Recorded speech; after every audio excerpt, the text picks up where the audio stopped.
Eu desejo ler um texto da palavra de Deus que está na primeira carta de Paulo aos Coríntios, capítulo 5 e o versículo 7. Primeira carta de Paulo aos Coríntios, capítulo 5 e o versículo 7. Eu irei ler a parte B do versículo que diz assim: porque Cristo, nossa Páscoa, foi sacrificado por nós. Quero ler também no Evangelho de Jesus Cristo, segundo escreveu o evangelista Lucas, no capítulo 24, e o versículo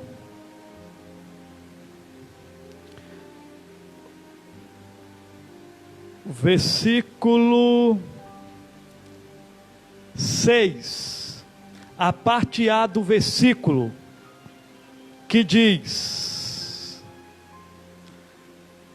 não está aqui, mas ressuscitou.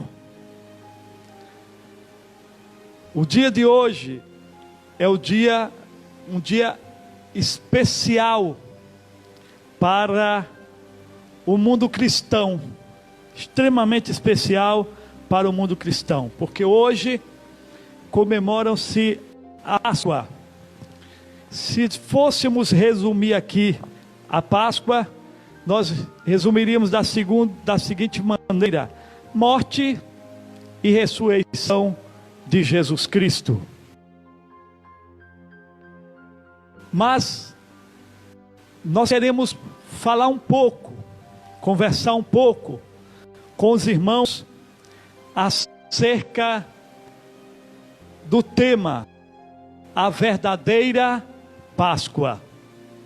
O texto que nós lemos, a parte B do capítulo 5 e do versículo 7 de 1 Coríntios, vai deixar bem claro que a verdadeira Páscoa é Jesus, o Cordeiro de Deus que foi crucificado. É a verdadeira Páscoa. Ele foi apresentado como Cordeiro desde o início.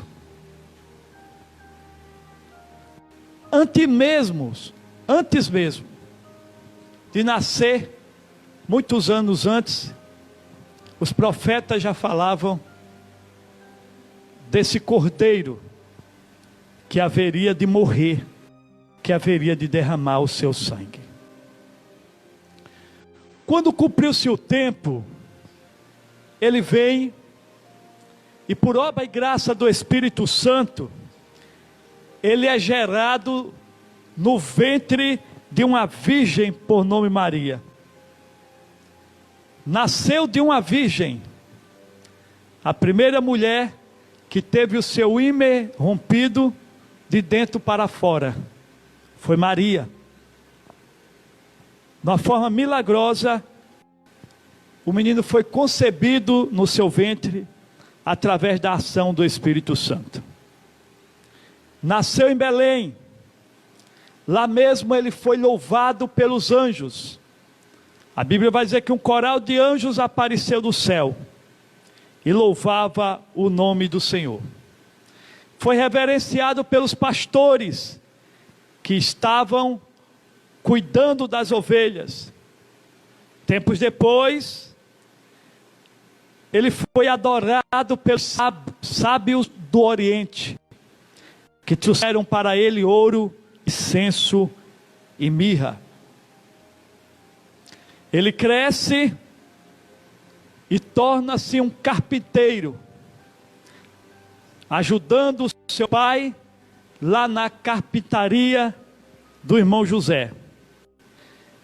Existe uma frase muito usada no mundo, que diz que pau que nasce torto, morre torto.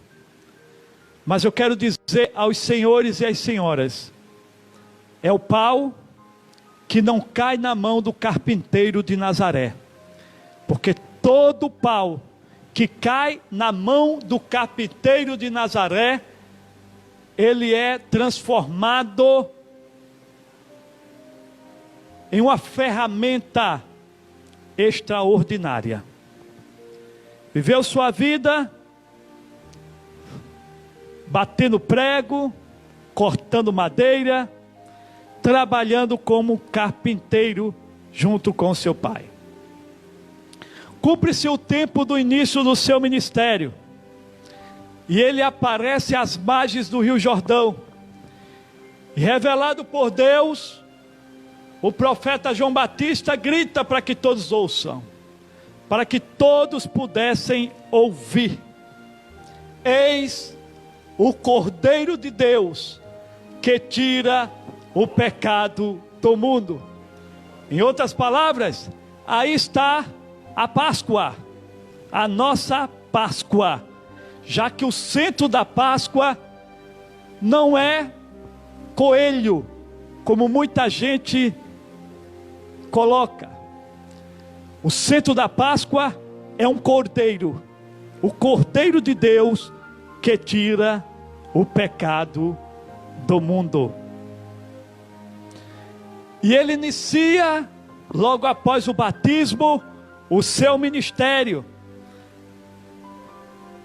E a primeira pregação do seu ministério é: arrependei-vos, pois é chegado o reino dos céus. A primeira coisa que ele fez no seu ministério foi chamar o povo ao arrependimento. Pregou a palavra em muitos lugares, ensinou de uma maneira tão douta e de uma maneira tão extraordinária, que as pessoas se surpreendiam e diziam que ele não ensinava como os escribas e como os fariseus. Havia algo diferente, havia autoridade nas suas palavras. Ele amou ao extremo, curou diversas enfermidades, expulsou demônios, tornando pessoas livres, dentre elas Maria Madalena, que foi livre de 7 demônios. Alimentou multidões com as suas multiplicações de pães e de peixe. Ressuscitou mortos, como é o caso do seu amigo Lázaro. Não fez mal algum. Na verdade, em todo o seu ministério, em todo o seu tempo na terra, ele só fez o bem. Mas foi perseguido, muito perseguido, ao ponto de ser preso. Foi preso lá no jardim do Getsêmani. De lá, ele foi levado diante da presença de sacerdotes, de autoridades, do sinédrio, de governadores. Foi espancado, foi humilhado, foi escarnecido, foi cuspido, foi zombado, foi chicoteado, lhe coroaram de espinho e por fim o sentenciaram à morte. E a morte ao qual ele foi sentenciado foi a morte de cruz. Estamos falando do Cordeiro de Deus, que tira o pecado do mundo. Estamos falando daquele que foi destinado a mudar a história do mundo, a mudar as vidas, a mudar as pessoas, a transformar as pessoas. Em todo o seu tempo na terra, ele só fez o bem, ele só fez coisas que beneficiaram as pessoas. Mas agora os homens lhe deram como paga todo esse sofrimento. Foi moído pela força do chicote e agora, depois de ser condenado à morte, ele conduz a sua cruz. Já muito machucado, muito maltratado, pelo tudo que ele já tinha sofrido, ele carrega a sua cruz. Só que no caminho ele cai com a sua cruz. Sofrimento ao extremo. O que ele passou era muito sofrimento para um ser humano.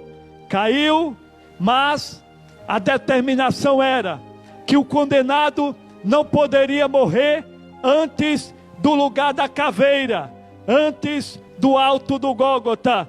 Pegaram alguém ali, um certo Simão Cirineu, e esse homem ajudou ele a conduzir a cruz até o alto do Gólgota, aonde a sentença seria lavrada, junto com os outros criminosos que foram condenados, que ficou um à sua direita e outro à sua esquerda. E a cruz foi colocada no chão, ele foi deitado sobre aquela cruz, trouxeram pregos grandes, e esses pregos foram cravados nas suas mãos. Ele foi traspassado por aqueles pregos. Depois pregaram os seus pés. Nesse momento estava se cumprindo. O sacrifício perfeito estava acontecendo. O altar em que o Cordeiro de Deus estava sendo oferecido se chamava a cruz. Ele foi pregado na cruz e foi pendurado naquela cruz. Era sexta-feira, isso era 9 horas da manhã. Jesus foi crucificado e pendurado naquela cruz. Depois de 6 horas pendurado naquela cruz, sofrendo dores atrozes e absurdas. E por quê? Ou melhor, e por quem? Aí eu posso lhe afirmar, por mim e por você, pelo Senhor e pela Senhora, Ele estava morrendo por nós, e o seu sangue começa a ser derramado, o seu sangue começa a ser vertido. O Cordeiro de Deus, que foi anunciado por João, que tirava o pecado do mundo, agora estava cumprindo o seu papel. Permita-me lhe dizer, naqueles dias, naquela Páscoa em Jerusalém, em torno de 200 mil cordeiros teriam os seus pescoços cortados, o sangue era parado em uma vasilha, em uma bacia, depois era jogado no vale como sacrifício pelo pecado daquela determinada família.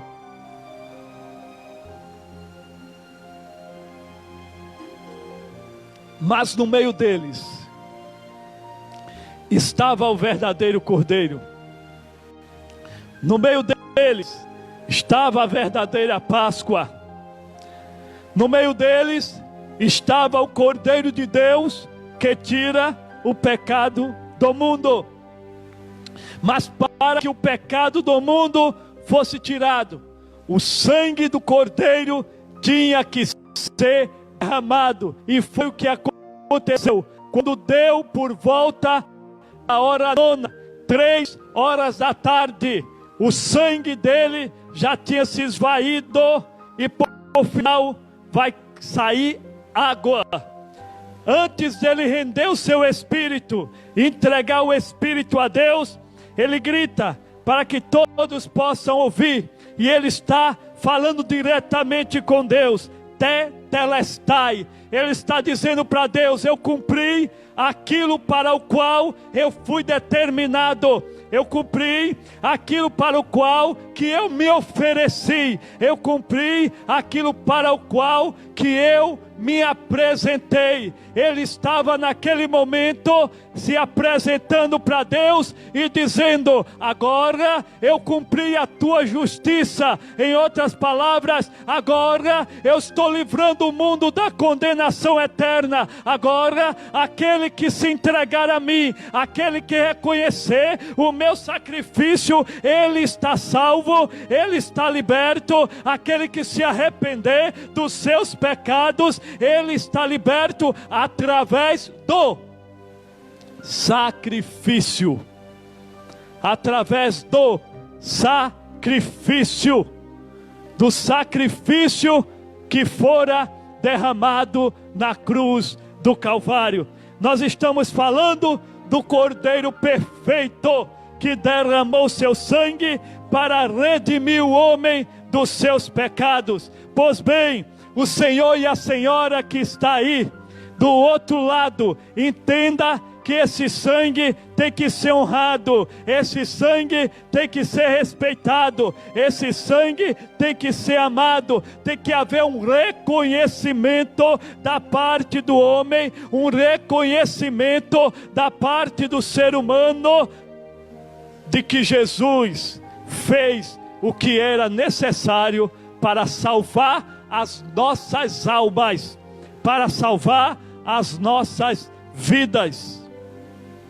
Tetelestai, está consumado. Não foi chocolate não, foi sofrimento, foi fel de amargura, foi dor. Essa é a verdadeira Páscoa, a Páscoa em que um Cordeiro de Deus, o Cordeiro de Deus é sacrificado para resgatar o homem dos seus pecados. Tetelestai, está consumado, cumpri tudo. Era isso que ele estava dizendo: cumpri a tua justiça. E Deus olha para aquela cruz e recebe aquele sacrifício, e por essa maneira, por causa disso, nós estamos respirando, nós estamos com vida, porque se Jesus não tivesse morrido na cruz, o homem estava condenado eternamente. Agora, por que não reconhecer esse sacrifício? Agora, por que não aceitar esse sacrifício? E agora, por que não seguir o Cordeiro de Deus?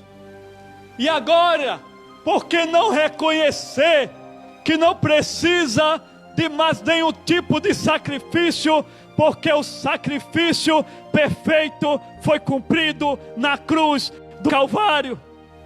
O sangue foi derramado, o sangue foi jorrado, o sangue saiu das veias como era a exigência. O sangue saiu das veias de Jesus, foi derramado sobre o altar. Era um altar diferente, era um altar em forma de cruz.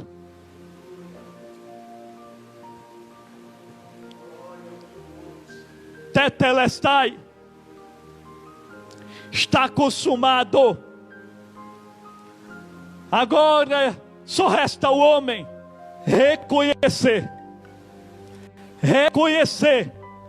e dar ouvido à primeira pregação de Jesus, quando ele saiu das águas e foi reconhecido como Cordeiro de Deus que tira o pecado do mundo por João Batista. Aquela primeira palavra, a sua primeira pregação: arrependei-vos. É o que o homem precisa fazer agora: arrepender-se dos seus pecados, porque o preço já foi pago lá na cruz, lá no Calvário, lá no alto do Gólgota, no lugar da caveira. Glória ao nome de Jesus. Aí a Bíblia vai dizer que ele diz: está consumado. Rende o seu espírito. Por que rendeu o seu espírito? Porque a morte não tem poder sobre ele. A morte não tem poder sobre ele. Da mesma maneira como Isaac se ofereceu para morrer, para ser sacrificado, Jesus fez da mesma maneira, se ofereceu para morrer na cruz, para que através desse sacrifício as pessoas pudessem aceitar Jesus como Salvador. Não existe sofrimento maior do que esse. Nenhum sofrimento se compara ao que Jesus passou. E Ele não morreu por homens bons, por mulheres boas, por pessoas justas. A Bíblia diz que Ele morreu por nós. Foi Paulo que falou, quando ainda éramos pecadores. Ele morreu por pecadores. Isso se chama amor. Isso se chama amor. O verdadeiro amor. E agora eu pergunto, sabendo disso, o que o Senhor e a senhora irá fazer? Qual decisão irás tomar? Aceitá-lo como o Cordeiro de Deus que tira o pecado do mundo? Ou continuar pisando no sangue de Jesus? Ou continuar rejeitando o sangue de Jesus? Ou continuar rejeitando o sacrifício de Jesus? Eu estou falando da verdadeira Páscoa.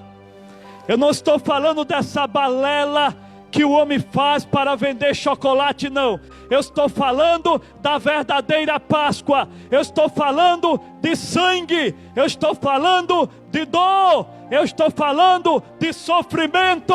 Eu estou falando de sacrifício. Eu estou falando de remissão de pecado. Eu estou falando de conversão. Eu estou falando de arrependimento.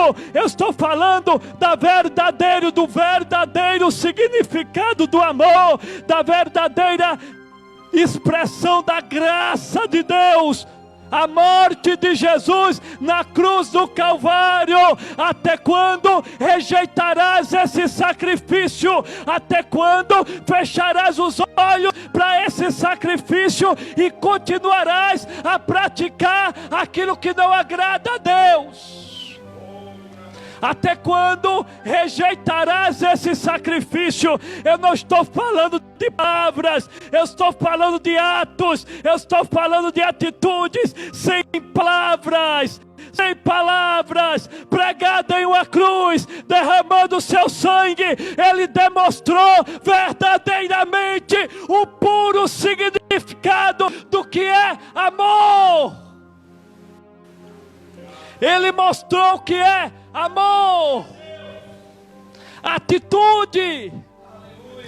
O que Deus requer do Senhor e da Senhora hoje não é apenas palavras, é atitude, é voltar-se para Deus, é abandonar o pecado, é abandonar o erro, é abandonar aquilo que não agrada a Deus. Jesus não morreu para o homem continuar praticando coisas abusivas diante de Deus.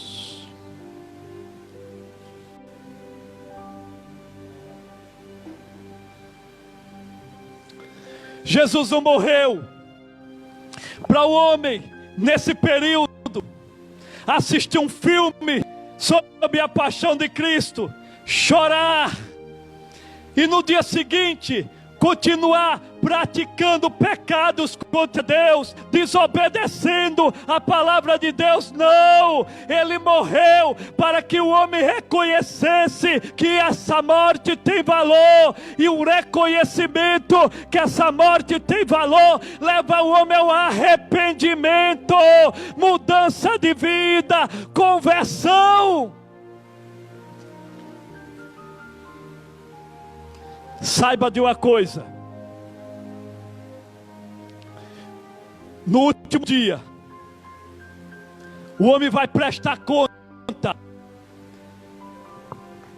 Todos aqueles que rejeitarem o sacrifício de Cristo irão prestar conta diante de Deus. Não rejeite o sacrifício de Cristo. Não rejeite esse sacrifício. O Cordeiro Pascual, eu estou falando da Páscoa. Não rejeite a verdadeira Páscoa. Sangue sendo derramado para purificar o homem dos seus pecados.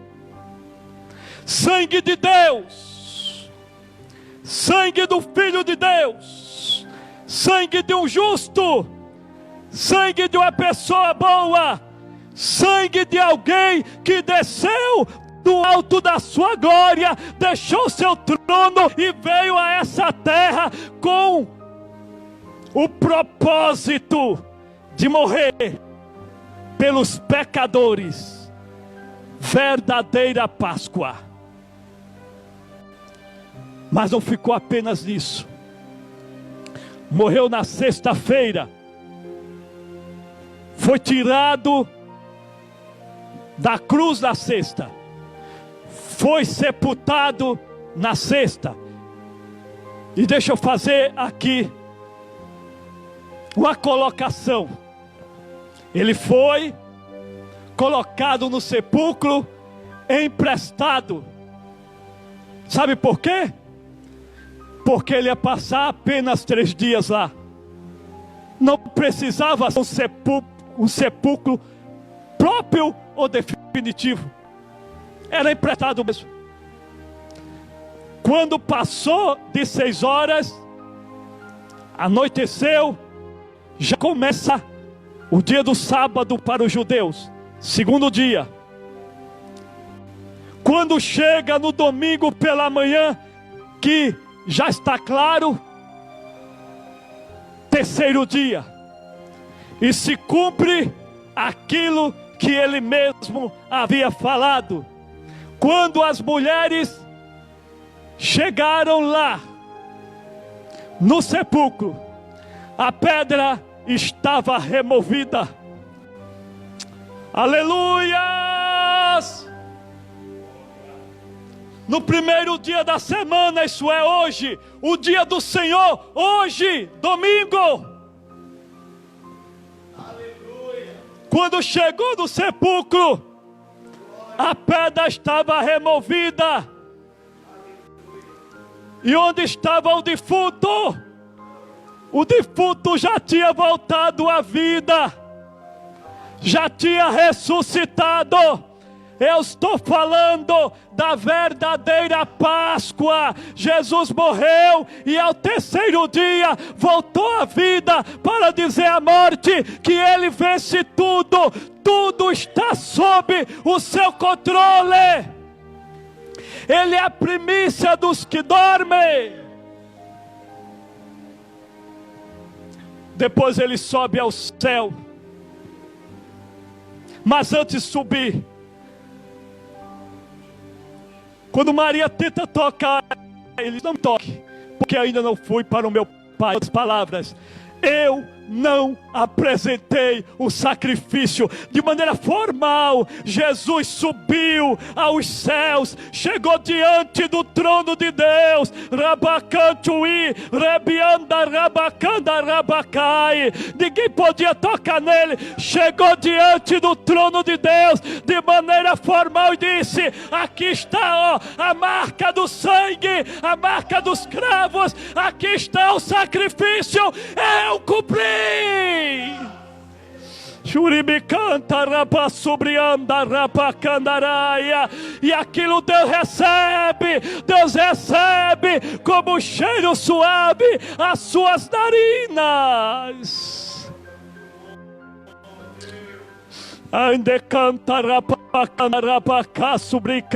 E os anjos fazendo festa. E é a primeira vez, como está escrito lá no livro dos Salmos, em que ele entra diante de Deus, o Rei da Glória. Ele entra e oferece e mostra o sacrifício diante de Deus. Retorna.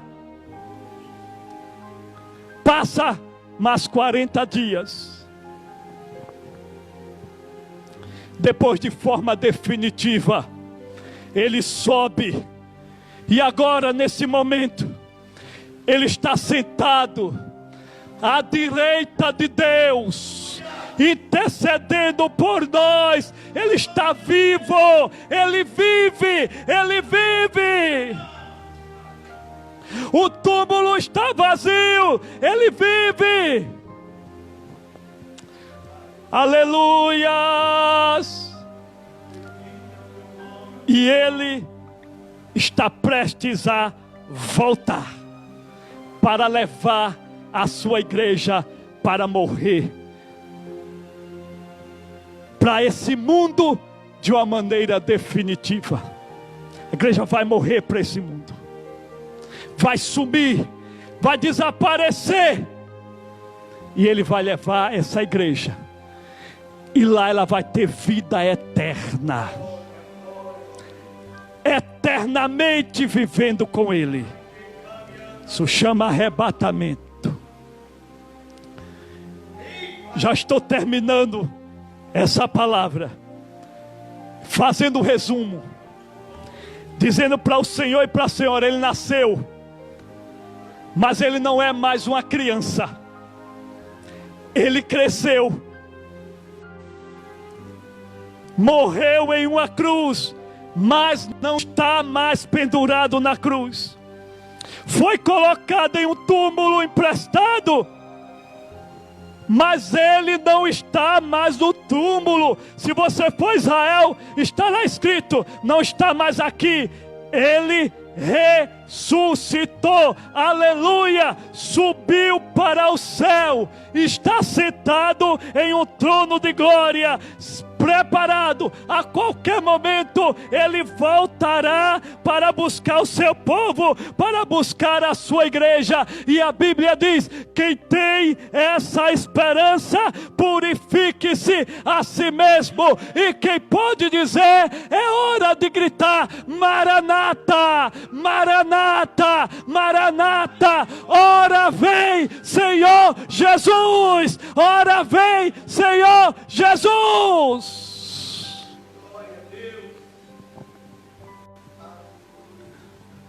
Deus vos abençoe na pessoa bendita e maravilhosa do nosso Senhor e Salvador Jesus o Cristo.